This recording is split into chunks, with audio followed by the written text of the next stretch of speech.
Hello, I'm Marvin Bluhm, an estate planning lawyer from Fort Worth, Texas, home to many of your companies. In fact, Warren, I met you at the memorial for our beloved Paul Andrews, who was manager of TTI. I'd like to get your thoughts on a widespread problem in the world of estate planning, and that's the failure of most parents to prepare the next generation for the inheritance coming their way.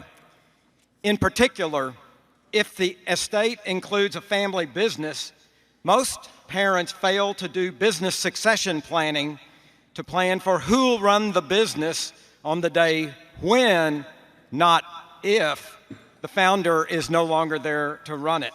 The kids aren't prepared, unlike King Charles, the other King Charles, not King Charlie Munger. Who has been preparing for his job as King of England now for more than 70 years. I sometimes describe the situation like this. Picture a football game. At one end of the field is a quarterback. He has great skills. He throws a beautiful pass to the other end of the field. And at the other end of the field are the receivers.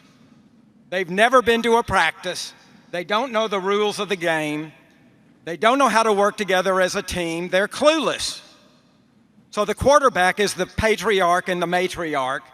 The football is the inheritance or the family business. And the receivers are the kids. So what are the odds that they're going to catch the football and go score a touchdown? Yeah. Probably only around 10%. I've got the picture just give me. Now, I probably observed as many, just because of my age and to some extent because of things like the giving pledges. I probably observed as many, particularly wealthy families, the problems, and they all get very particular to the family. And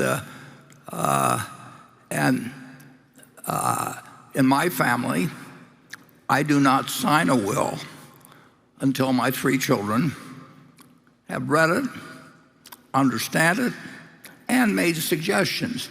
Now, my children are in their 60s, and that would not have been a great success if I'd done the same thing at their 20s. It depends on the family. It depends on how the kids feel about each other. There's all kinds of things. Depends on the kind of business you have. So there's 1,000 variables. But I do think that if the children are grown, and when the will is read to them, it's the first they've heard about what the deceased thought about things, the parents have made a terrible mistake. And people,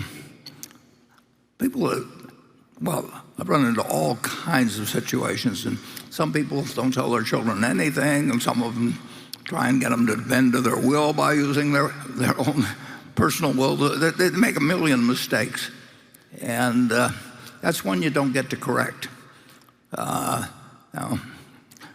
Certainly Charlie's had a lot of experience too with. Well, at Berkshire we have a simple problem of estate planning. Just hold the goddamn stock. Well,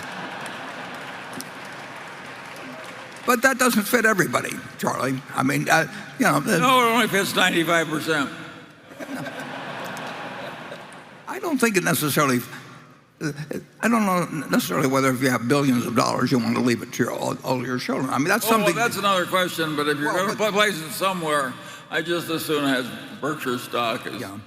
Oh, you're solving the investment problem for them, but you've got the personal problem of the fact that when they were 4, one of the kids pulled the other kid's cat's tail or something like that. I mean, you're dealing with human beings, and the biggest thing you want is you want your children to get along.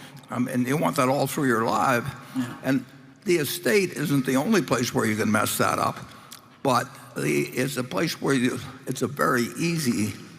I mean, I know a number of cases where the people did not know what was in the will, where there were huge sums involved, and within about 15 minutes, each one of them had a lawyer, and they don't get along since. I mean, it's important to handle it right, and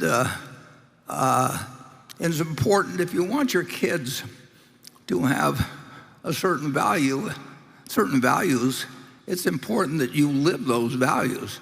It's important that you talk about it to them, or they're learning from you from the day they're born what you're really like. And don't think that a cleverly drawn will substitute for your own behavior in teaching your kids the values you hope that they will have.